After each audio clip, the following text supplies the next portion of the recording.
श्री शिवाय नमस्तुभ्यम दोस्तों। पशुपति व्रत एक ऐसा व्रत जो कि 5 सोमवार का व्रत होता है और जो भी महिला जो भी व्यक्ति 5 सोमवार के इस पशुपति व्रत को करता है, किसी मनोकामना को साथ में किसी मनोकामना को धारण करते हुए उसकी वह मनोकामना 5 सोमवार से पहले या बीच में ही पूरी हो जाती है। इतना बड़ा व्रत होता है यह पशुपति व्रत। पशुपति भी एक शिव जी का ही नाम है और इस पशुपति व्रत को करने से आपकी मनचाही मनोकामना पूर्ण होती है अगर आपने पूरी विधि पूरी नियम के साथ इस व्रत का पालन किया होगा, इस व्रत की पूजन आराधना होगी। तो दोस्तों हम आपको बताते हैं कि कैसे आपको पशुपति व्रत करना है। बहुत ही आसान शब्दों में बहुत ही कम समय में हम आपको बताने वाले हैं। दोस्तों पशुपति व्रत 5 सोमवार का व्रत होता है। इसमें सबसे पहले पशुपति व्रत को धारण करना होता है। अंतिम मतलब सोमवार में यहाँ पर इसका समापन भी करना होता है। करना क्या होता है, ध्यान से सुनिए। पशुपति व्रत के पहले सोमवार को जो आप विधि करते हैं वही पूरी विधि आपको 5 सोमवार तक करनी पड़ती। करना क्या होता है, किसी भी सोमवार से आप पशुपति व्रत को धारण कर सकते हैं, कोई दिक्कत नहीं है। जिस भी सोमवार से आप पशुपति व्रत को धारण करें उस सोमवार को आपको क्या करना है, सुबह सुबह प्रातः काल उठ जाना है। उठने के बाद अपना जो भी स्नान और शुद्ध वस्त्र धारण कर लेना है। उसके बाद आपको एक थाली तैयार करना है जो कि आप लोग शिव जी की शिवलिंग का श्रृंगार करने के लिए ले जाएंगे, ठीक है। साथ ही में एक लोटा जल जो आप लोग हमेशा लेकर जाते हैं और जो शिवलिंग पर चढ़ाते हैं वो तो पर एक थाली आपको तैयार करनी है। इसमें इस व्रत में इस थाली का बड़ा महत्व है। इस थाली को आपको तैयार करना है, इसमें फूल रखना है, बेलपत्र, शमी पत्र, जो भी शिवलिंग शिव जी की शिवलिंग के ऊपर समर्पित होते हैं वह सभी सामग्री आपको अपनी थाली में तैयार कर रखना है, ठीक है। और प्रातः काल जितने भी बजे आप 10-11 बजे तक जब भी मंदिर जा सकते हो उस समय आप लोग सुबह सुबह पहले सोमवार को मंदिर जाइए। तो अब आपको अपनी एक थाली को तैयार करके क्या करना है, शिव जी के मंदिर जाना है। और शिव जी के मंदिर जाने के बाद शिव जी को जल अर्पण करना है, शिव जी को फूल चढ़ाना है, बेलपत्र चढ़ाना है, शमी पत्र चढ़ाना है, फूल वगैरह जो भी आप लोग अर्पित करना चाहें, समर्पित करना चाहें वो सभी समर्पित कर दें। उसके बाद जो भी आप लोग अपना रोली कुमकुम चावल जो भी लेकर गए हैं वो सभी समर्पित कर दीजिए, ठीक है। सुबह की जो पूजन रहेगी वो सामान्य रहेगी, उसमें कोई ज़्यादा मतलब आपको करने की ज़रूरत नहीं है। बस अपनी थाली को तैयार करके लेकर जाना है, उसे मंदिर में लेकर जाना है। उसी थाली में से उठा कर आपको जो है शिव जी का श्रृंगार करना है, शिव जी को चीज़ें समर्पित करना है, ठीक है। तो अब ये थाली आपको वापस घर ले आनी है। अब यही थाली आपको अच्छे शुद्ध जगह पर रख देनी है अपने घर में लाकर, ठीक है। अब देखिए पशुपति व्रत में क्या होता है, हर सोमवार को 2 समय पूजा की जाती है, एक सुबह के समय एक शाम के समय। अब यही थाली आपको क्या करना है, शाम के समय तैयार करना है। शाम के समय आपको करना क्या है, कुछ सबसे पहले तो 6 दीपक बनाना है। कितने, 6 दीपक आपको बनाना है, काय के, आटे के, ठीक है। गोल बाती के आपको 6 आटे के दीपक बनाना है, ठीक है। और इन दीपकों को बनाकर जो है आपको अपनी थाली में रख लेना है। थाली में रखने के बाद आपको जो है कुछ मीठे का भोग बनाना है, जैसे कि हलवा हो गया या कोई कुछ मिठाई अपने घर की बनी हुई हो तो वो ज़्यादा अच्छी रहेगी, ठीक है। कोई भी आप लोग मीठे का जो है भोग बना लीजिए। उस भोग को जो है आपको क्या करना है, 3 हिस्से करना है, ठीक है।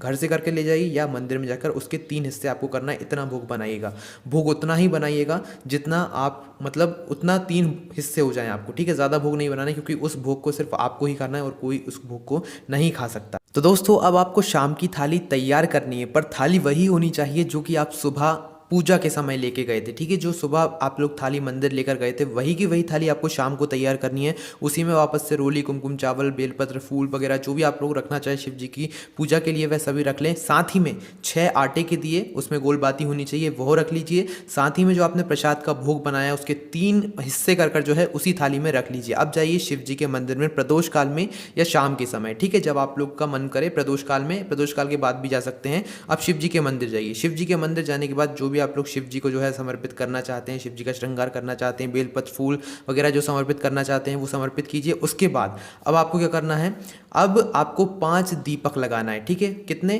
5 दीपक लगाना है। 5 दीपक लगाने के बाद आपको पंचानन मतलब महादेव का नाम लेना है, पंचानन शिव जी का नाम लेना है और वो 5 दीपक एक साथ आपको शिव जी की शिवलिंग के सामने, ठीक है। मतलब आप देना मतलब ऐसा ही नहीं कि बिल्कुल पास में आपने रख दिए, शिव जी की शिवलिंग के थोड़ा आसपास थोड़ा दूर एक साथ 5 दिए आपको रखना है, ठीक है। 6 दिया आप बना कर लाएं पर आपको 5 दिए रखना है। एक दिया जो रहेगा वो आपको अपनी थाली में वैसा का वैसा रखे रहने देना है, ठीक है। अब जो 3 हिस्से आपने प्रसाद के रखे हुए, और एक बात और ध्यान रखिए कि जब आप लोग यह 5 दीपक जला रहे हो, 5 जो आप बनाकर ले गए आटे के दिए जला रहे हो, उसी समय आपको अपनी मनोकामना बोल देना है, ठीक है, भगवान शिव से। मनोकामना बोलने के बाद आपके जो 3 प्रसाद के भाग रखे हैं उसमें से 2 भाग उठाइए और शिव जी को समर्पित कर दीजिए, ठीक है। इतना करना है। इसके बाद अब आपको जो है शिव जी की जो भी भक्ति आराधना करनी है, श्री शिवाय नमस्तुभ्यम का जाप करना है वो कर लीजिए।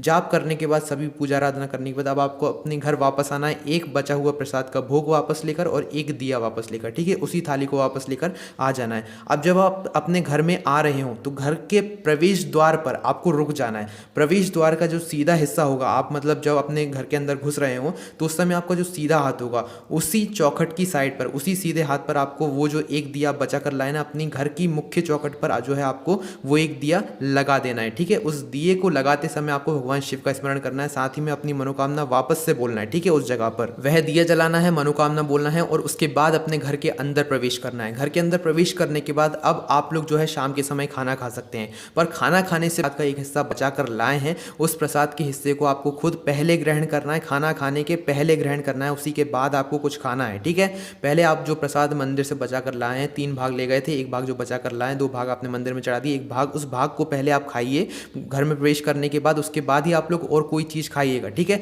ये प्रसाद ग्रहण करने के बाद आप अपना खाना खा सकते हैं। अब कुछ ध्यान में रखने वाली बातें हैं, वो ध्यान में सुन लीजिए। इस व्रत में हम लोग 2 बार नमक खा सकते हैं, एक सुबह फलाहार के समय और शाम को जो है खाने के समय। ठीक है, उसके बाद इस व्रत को जिस मंदिर में आप लोग कर रहे हैं उसी मंदिर में आपको 5 सोमवार के यह व्रत करने हैं, 5 सोमवार की यह पूजा करनी है। जिस घर में आप लोग यह 5 सोमवार के पशुपति व्रत रख रहे हैं उसी घर में आपको 5 सोमवार तक यह व्रत रखना है। ठीक है, अब देखिए 5वां सोमवार जैसे ही आपका होगा, आप शाम की जैसे ही पूजा कर रहे होंगे, अब आपको 5वें सोमवार को इसका समापन करना होगा। समापन कैसे करेंगे? अब जब आपका 5वां सोमवार होगा तो 5वें सोमवार की शाम की पूजा में आपको क्या करना है, आपको इस पशुपति व्रत का समापन करना है। ठीक है, मतलब उद्यापन जैसे कि करना है। तो करना क्या है, 108 कोई भी ऐसी सामग्री ले जाइए जो कि शिव जी की शिवलिंग के ऊपर समर्पित होती हो, जैसे कि फूल, चावल या कोई भी ऐसी चीज जो कि शिवलिंग के ऊपर समर्पित होती हो। ठीक है, जैसे कि हम चावल का उदाहरण ले लेते हैं, आप 108 चावल के दाने ले गए। ठीक है, 108। उसके बाद एक श्रीफल ले जाना है और एक क्या करना है, 11 रुपए ले जाना है। ठीक है, ये 3 चीज़ आपको लेकर जाना है। 108 कोई भी सामग्री जो कि शिव जी की शिवलिंग के ऊपर समर्पित होती हो,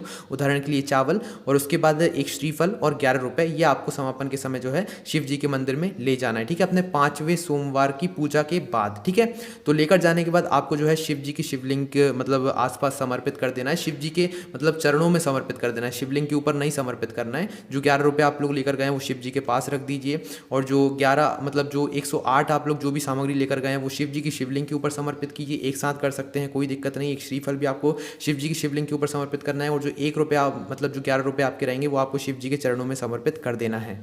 तो बस दोस्तों, यहाँ पर यह पशुपति व्रत पूरा हो जाता है। पूरी विधि के साथ हमने आपको पशुपति व्रत के बारे में बताया। कोई भी समस्या है, हम आपकी समस्या को देखते हुए बार बार पशुपति व्रत को समझाने की कोशिश करते हैं। कोई भी समस्या है कमेंट करके पूछ सकते हैं। बस ध्यान रखिए, कुछ हमने महत्वपूर्ण बातें भी आपको इस व्रत के बारे में बताई। इस व्रत को जब आप लोग धारण करते हैं तो इस व्रत के पूरे होने से पहले ही आपकी मनचाही मनोकामना पूरी हो जाती है। जिस मनोकामना के साथ में आपने इस व्रत को शुरू किया हुआ वह आपकी मनोकामना अवश्य पूर्ण हो जाएगी। ठीक है, पूरे विश्वास के साथ, पूरी श्रद्धा के साथ इस पशुपति व्रत को कीजिएगा, आपको फल अवश्य मिलेगा। ओम नमः शिवाय, जय भोले बाबा, श्री शिवाय नमस्तुभ्यम।